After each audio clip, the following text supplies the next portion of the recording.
মুসলমান ভাইরা আমার মনে রাখবেন যে এই ভারতবর্ষে রেলের সম্পত্তির পরে যে সম্পত্তি সবথেকে বেশি সেটা হলো ওয়াকফ সম্পত্তি। হাজী মোহাম্মদ মহসিনের মতো মানুষ, অনেক বড় বড় দানবীর যারা ছিলেন, তারা মুসলিম কমিউনিটি ডেভেলপের জন্য তারা তাদের সম্পত্তিগুলি দান করে গিয়েছিলেন। ঈদগাতে দিয়েছিলেন, কবরস্থানে দিয়েছেন, মসজিদে দিয়েছেন, স্কুল পারপাস দিয়েছেন, মাদ্রাসা হবে সেই জায়গাতে দিয়েছেন। বর্তমানে এখন শকুনের নজর পড়েছে, কারণ তারা ভারতীয় অনেক সম্পত্তি আদানি আর আম্বানিদের হাতে দিয়ে দিয়েছে। এই মুহূর্তে তারা তাদের অর্থনৈতিক পরিকাঠামো দুর্বল। এই অর্থনৈতিক পরিকাঠামোকে সচ্ছল করার জন্য আমাদের ওয়াকফ যে সম্পত্তি রয়েছে তার দিকে তাদের কুনজর পড়েছে। যদি আজকে আমরা এই আন্দোলনে না এক জায়গায় থাকতে পারি, যদি আজও আমরা দলাদলি করি, তাহলে মনে রাখবেন এই আইন পাশ করে আপনি যখন কবরস্থানে আপনার আব্বাকে কবর দিতে যাবেন, তখন আপনার প্রশাসনের লোক এসে বলবে যে এই জায়গাটা ওয়াকফ, সুতরাং এটি সরকারি জায়গা, এই জায়গায় আপনি কবর দিতে পারবেন না। তখন হয়তো আমাদের আব্বা মাকে আমাদের নিজের ভিটায় কবর দিতে হবে। তাই সেই কালো দিনটা আমরা যাতে না দেখতে পাই, সেই কালো দিনটা আমাদের সামনে যাতে না আসে, আমরা তার বিরুদ্ধে, এবং সেই জন্য আমাদের এই আন্দোলন। মনে রাখবেন ওয়াকফ এই অ্যামেন্ডমেন্ট বিল নিয়ে সুপ্রিম কোর্টে অলরেডি মামলা হয়েছে। ফুরফুরা শরীফের পীরজাদা ভাইজানদের পক্ষেও মামলা হয়েছে অলরেডি, এবং আজকের এই অনুষ্ঠানে পীরজাদা হযরত মাওলানা সাআদাত সিদ্দিক আল কুরাইশি সাহেব তানারও আসার কথা আছে, তিনি হয়তো আসবেন।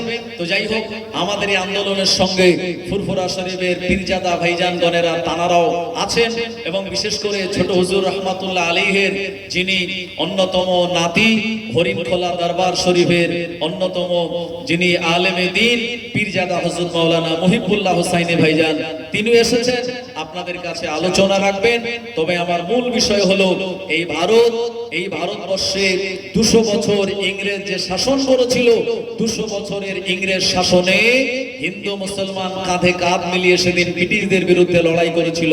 একদিকে যেমন ছিল বিনয় বাদল দীনেশ, আর একদিকে ছিল মাওলানা আশফাকুল্লাহ, তাদের সঙ্গে ছিলেন মাওলানা হাফেজ গোলাম মাসুম, মীর নিসার আলী, এনারাও ছিলেন, খান আব্দুল গফফার খান ছিলেন। আমার ভাইজানেরা, এই হিন্দু মুসলিম একসঙ্গে কাঁধে কাঁধ মিলিয়ে ব্রিটিশদেরকে ভারত থেকে আমরা যেভাবে তাড়িয়েছিলাম, আমাদের পূর্বপুরুষেরা যেভাবে তাড়িয়েছিল, আজকে যারা সংবিধান বিরোধী, আজকে যারা মানবতা বিরোধী, যারা ভারতীয় পতাকা খুলে দিয়ে নিজেদের ধর্মীয় ফ্ল্যাগ প্রতিষ্ঠা করতে চায়, আপনারা যারা বি.আর. আম্বেদকরের সংবিধান মানতে চায় না, আমরাও হিন্দু মুসলমান কাঁধে কাঁধ মিলিয়ে তাদেরকে আমরা তাদের বিরুদ্ধে লড়াই করব, এবং সেই লড়াইয়ে আমাদের বিজয় আসবে যখন আমরা মাথা ঠান্ডা রেখে দীর্ঘদিন ধরে আন্দোলনটা আমরা চালিয়ে যেতে পারবো। মনে রাখুন, এতদিন মুসলমানেরা ঘুমিয়েছিল, এই মুসলমানদের জাগ্রত করে দিয়েছে ওয়াকফ অ্যামেন্ডমেন্ট বিল। তবে আমরা হঠাৎ করে জেগে উঠে আর আমাদের নিভে গেলে হবে না, কারণ যে জিনিসটা খুব তাড়াতাড়ি জেগে ওঠে সেটা খুব তাড়াতাড়ি নিভে যায়।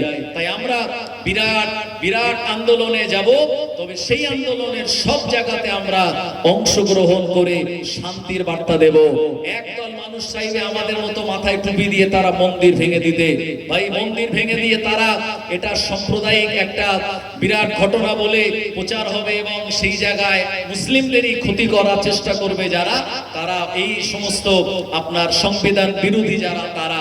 সুতরাং আমরা হিন্দু মুসলমান, আমাদের পাশাপাশি মসজিদ আছে, হিন্দু ভাইদের মন্দির আছে, মসজিদ আজান হবে, মন্দিরে ঘন্টা বাজবে, এটাই ভারতের ঐতিহ্য। সুতরাং এই ঐতিহ্যকে যারা দাঙ্গা লাগিয়ে মুসলিম আর হিন্দু ভাইদের ভিতরে ভেদাভেদ লাগাতে চায়, আজকে আন্দোলন আমাদের তাদের বিরুদ্ধে।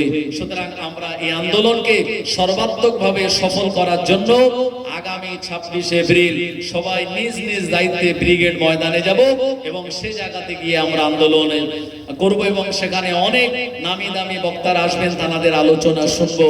তবে মাঝখানে কিছু মানুষ হয়তো এই আন্দোলনটাকে গতি থামিয়ে দেওয়ার জন্য তারা বিভিন্ন রকমের বক্তব্য দিচ্ছে। মনে রাখুন, তাদের সেই বক্তব্যে কান না দিয়ে আজকে এই ব্রিগেডের প্রিপারেশন সমাবেশ থেকে আমরা শপথ নেব, আগামী 26 এপ্রিল আমরা সবাই ব্রিগেড ময়দানে যাব। সবাই বলুন, কালা কানুন ওয়াকফ বিল মানছি না, মানবো না। জোরে বলেন না। আমাদের আওয়াজ যদি এখনই স্লো হয়ে যায় ভাই এরপরে আরো তো আওয়াজ জোরে দিতে হবে, তাকবীর দেন, নারে তাকবীর। ওয়াকাফ অ্যামেন্ডমেন্ট বিলের এই কালা কানুন মানছি না, মানবো না। হিন্দু মুসলমানের ঐক্য জিন্দাবাদ, হিন্দু মুসলমানের ঐক্য জিন্দাবাদ, ভারতীয় সংবিধান জিন্দাবাদ, লেকচারার্স অ্যাসোসিয়েশন অফ বেঙ্গল জিন্দাবাদ, নারে তাকবীর। সুতরাং আমি এখনই আলোচনা শেষ করছি, কারণ পাশেই মসজিদ, আসরের নামাজ হবে।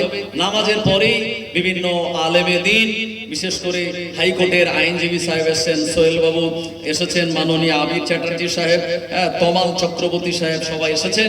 এক এক করে আলোচনা রাখবেন। আমি সবাইকে বলবো এখনো যারা বাইরে আছেন সবাই ভিতরে চলে আসুন, আর নামাজের পরে সমস্ত আলেমরা আসবেন, আলোচনা রাখবেন বক্তারা।